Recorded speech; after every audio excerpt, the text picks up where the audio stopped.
Hello, fellow citizens.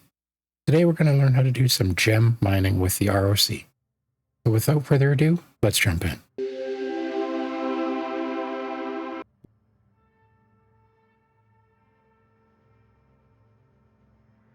So there's a couple of really important things that you're going to need in order to do some mining with the ROC. First is obvious, the Greycat ROC. Now these are rentable in any of the mining kiosks, and I believe you can purchase them in Lorryville as well if you want to splurge. The second thing you're going to need is you're actually going to need a ship that's capable of transporting around the rock. This one's kind of optional, and I'll cover off in a second how you deal without that. All I do is I park the rock over to the side after calling it up in the hangar, and then I call out my transport ship. As you see, I just simply load the rock onto the transport ship, and away we go.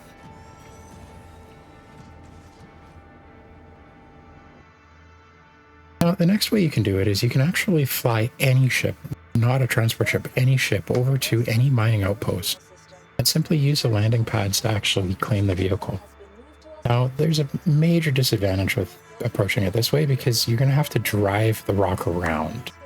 It's not the most easy vehicle to actually drive around in a lot of the planet's surfaces, but it is definitely doable if you don't have a transport ship already.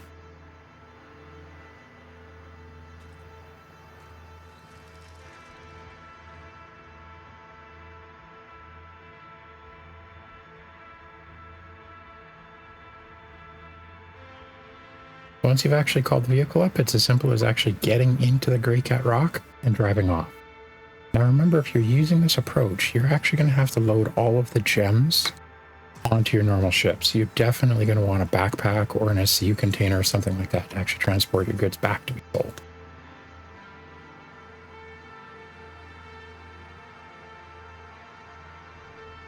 The approach that I actually use normally is I'll fly around in my Taurus with the rock in the back.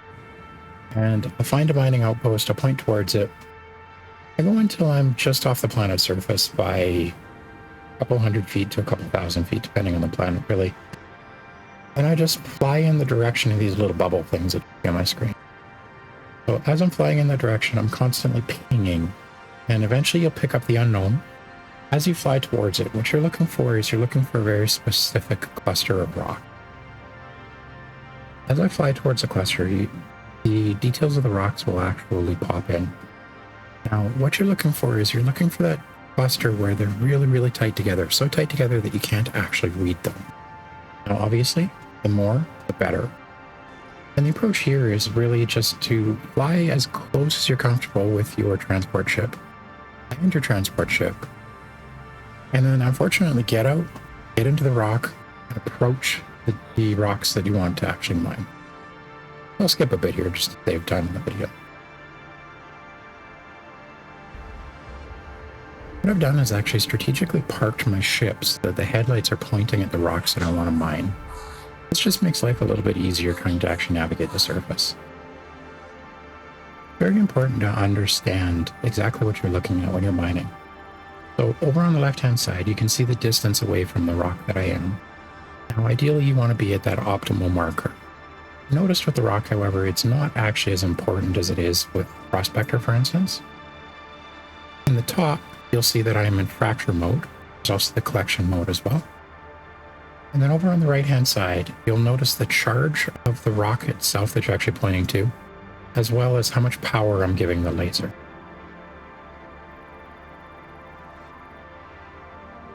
So as I'm scanning these rocks, you'll see that it's actually coming up with a composition. What's important here is to make sure that A, the rocks are actually breakable, and B, that you're focusing on the highest value of rock that you want. Now, again, with the rock mining, the capacity is actually so large on this compared to the gems that you get that I find that you don't fill up nearly as fast as a prospector. So I find it actually a lot less important to make sure that you're only picking up the high quality materials. And the other benefit of actually looking for gems is the rocks themselves don't seem to have as much inert materials and such in it, and just kind of the combination of other materials, which really lets you focus in on just the ones that you're actually looking for. This is by comparison to mining with a prospect you're familiar with. Once I pick a target, I increase the charge of my actual laser. Now, I tend to sit at the 60% just to see how it's going to react, but you could go all the way up to 100% and then pull it back. It's really up to you.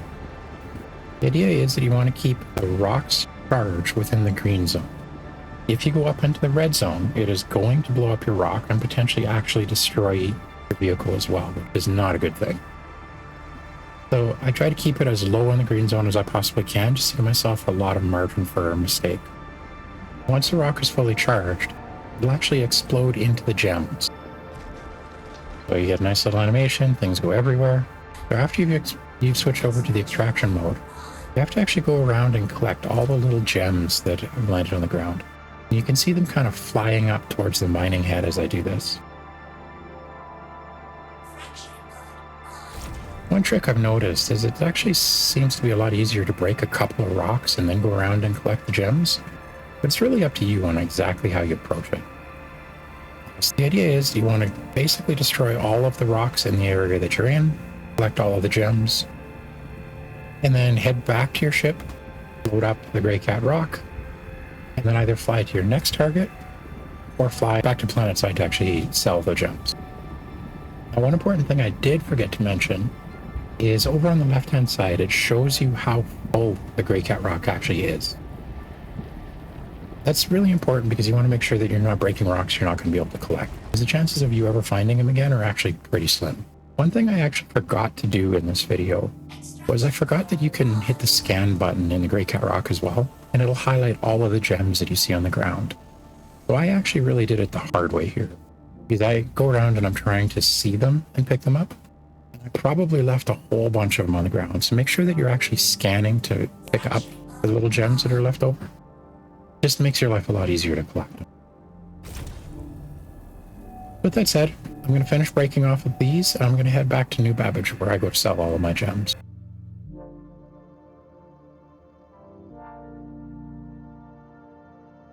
When you're trying to sell your gems, one thing you probably want to make sure that you have is a good backpack. The approach that I'm trying to use here is I actually parked the Greycat ROC on the freight elevator. I was hoping I could drag the entire collection of gems over from the cargo area on the Greycat. That is not the case. You actually have to drag them out one at a time. Now this time I come back with a backpack. And the way that this approach works is you simply have to take the stacks of gems and split them, make sure that they're small enough to fit into your backpack. You do that by essentially right-clicking on the stack, going over to split, selecting the number that you actually want, and pressing split. Once I fill my backpack, the easiest approach that I found is to head over to the inventory terminal and actually just move them over into your inventory, skipping the freight elevator altogether. Now, one approach that I thought of after recording this video is I could actually just move them into a 1 SCU container, and then taking the 1 SCU container and throwing that on the freight elevator. One thing I do want to mention is if you think that it's a good idea to simply park the Greycat ROC next to your inventory terminal, don't. Apparently the game doesn't appreciate it. It'll kick you out of your hangar and confiscate your rock, which is a little bit sad. So now that I've lost all of the gems that I had on the rock, all the gems that I have left to sell are actually the ones that I loaded onto the freight elevator. So I head over to the TDD, simply select the New Babbage in this case, so the planetside landing area that you're actually at, because you've loaded them into the freight elevators there. But once you select New Babbage, you should see all of the rocks that you had, or sorry, all of the gems that you had on the left-hand side. And it's really as simple as going through, selecting the ones that you want to sell, and clicking the sell button.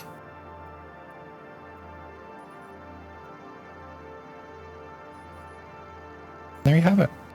That's as simple as it is to mine with the Greycat ROC. Now, there's really no fancy gadgets or anything. The Greycat ROC is kind of a nice way to dip your toes into mining with a vehicle. It doesn't require a lot more kind of advanced knowledge. It's not as profitable as mining with Prospector, but there are certain areas, if you can luck out, that you can actually make some pretty good money. And considering I lost most of what was in my Greycat ROC here, I was quite impressed with the amount of money that I actually made, because I only loaded a fraction of what I had into the freight elevator before I actually lost my Greycat ROC. There you have it. Thanks for coming out and watching the video today. I did want to mention, if you're interested in this type of content, to make sure that you subscribe, because it's something like 96 or 97% of the people watching this video are not actually subscribed, which means they may miss my next video. Thank Thank you again. We'll see you in the verse.